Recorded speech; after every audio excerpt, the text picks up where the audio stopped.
প্রিয় শিক্ষার্থী বন্ধুরা, আশা করি সবাই ভালো আছো। আমরা জানি মাওশির অধিদপ্তরে যে ওয়েবসাইট আছে, এই ওয়েবসাইটে চতুর্থ সপ্তাহের জন্য অ্যাসাইনমেন্ট প্রকাশ করেছে। তারই ধারাবাহিকতায় তোমাদের সুবিধার জন্য এই অ্যাসাইনমেন্টটা তৈরি। এই অ্যাসাইনমেন্টটা তৈরি করার একটা উদ্দেশ্য আছে, সেটা হচ্ছে তোমাদের unit 5 lesson 3 man and climate homework section D.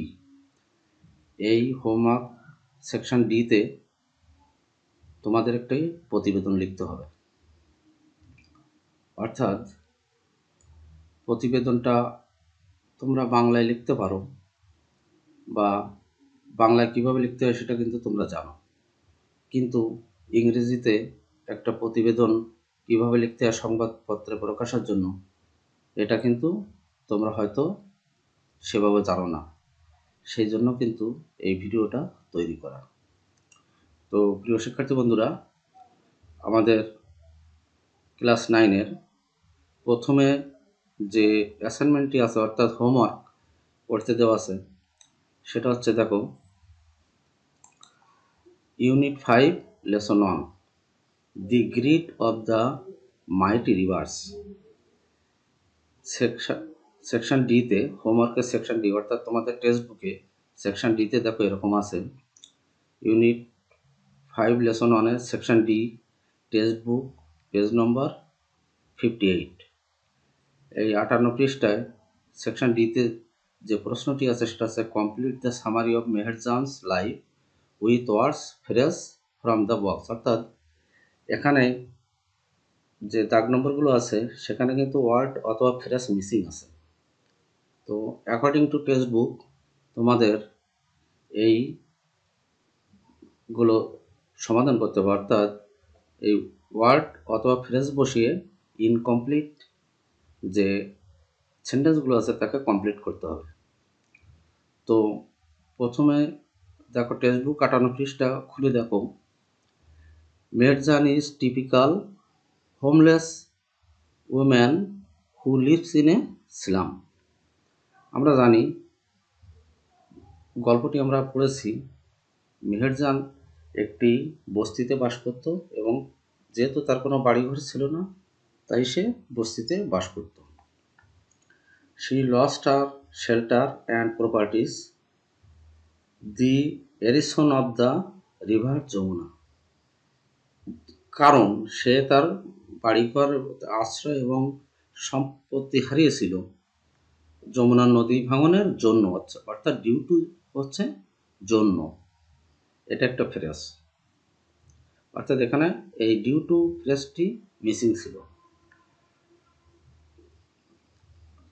Her husband had died of disease caused by poverty and shortage of food।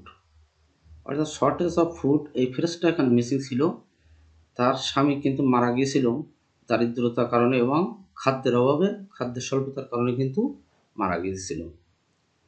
তো এই ফ্রেজটা কিন্তু এখানে মিসিং ছিল। তো দেখো, এই ফ্রেজটা এখানে তোমরা টেক্সট বুক পড়লে দেখতে পাবা, বা সেন্টেন্সটি সঠিকভাবে কমপ্লিট করার জন্য তোমার এই ফ্রেজটা কিন্তু এখানে প্রয়োজন। অর্থাৎ এই ফ্রেজটা কিন্তু appropriate phrase. Now she is only a slum dweller. এখানে এই স্লাম ডোয়েলার শব্দটি, ওয়ার্ডটি মিসিং ছিল। Like Meherjaan there is many people who have become the victim of river erosion. এই মেহেরজানের মতো আরও অনেক লোক কিন্তু ওই সময়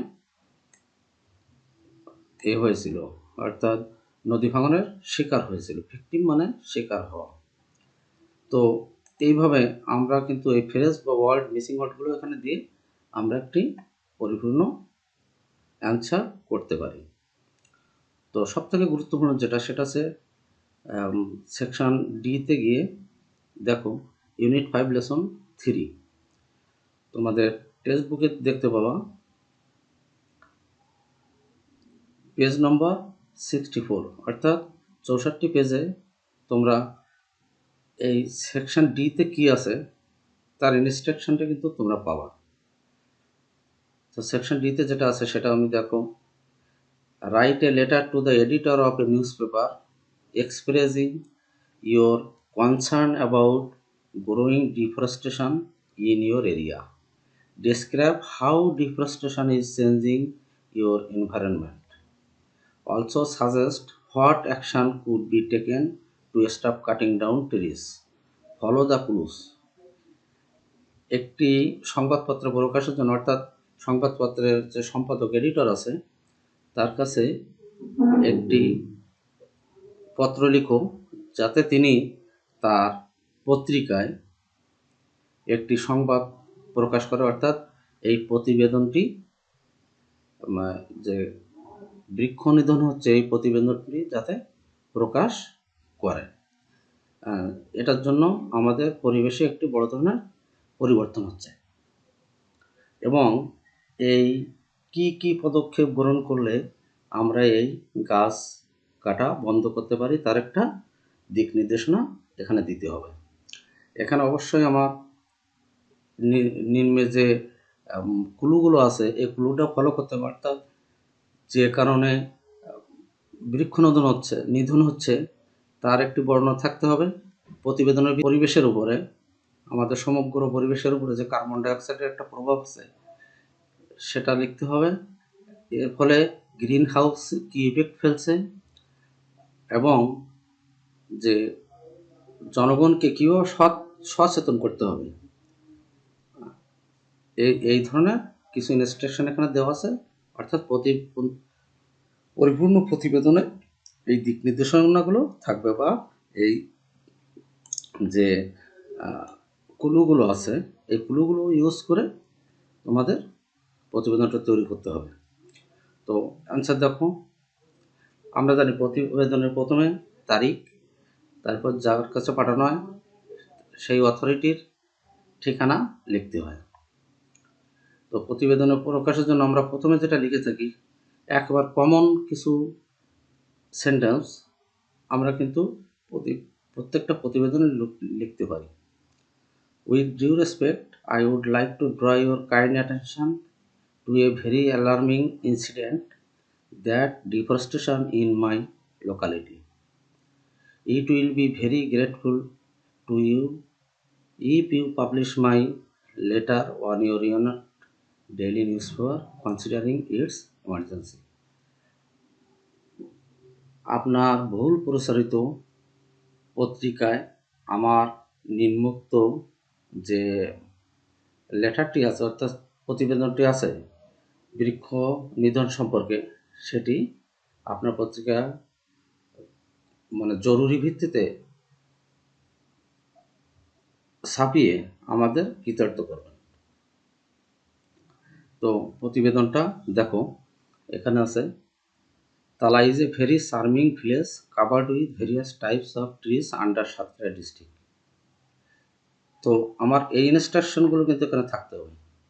যে ডেঞ্জার কজড বাই ডিফরেস্টেশনের জন্য কি সমস্যাটা দেখা দেয়, অর্থাৎ কি বিপদ ডেকে আনে ডিফরেস্টেশন। তো দেখি আমরা এর ভিতরে আছি কিনা। দেখো, ডিফরেস্টেশনে কিন্তু আমরা গ্রিন হাউস ইফেক্টটা আসে, অর্থাৎ আমাদের গ্রিন যে বনায়ন, আমাদের সবুজ বাংলা কিন্তু ধ্বংসের দিকে চলে যাচ্ছে দিন দিন। এটা কিন্তু এই ডেঞ্জারটা এখানে আমরা দেখবো যে প্রত্যেকটা কুলু অনুযায়ী লেখা হয়েছে কিনা। ঠিক আছে, increase of carbon dioxide in the atmosphere, পরিবেশের উপরে কার্বন ডাইঅক্সাইড কী প্রভাব ফেলে। তো এখানে অবশ্যই দেওয়া আছে প্রত্যেকটা পয়েন্ট অনুসারে আমরা যদি কয়েকটা করে লাইন লিখে শেষে making people awareness of adverse effect of deforestation,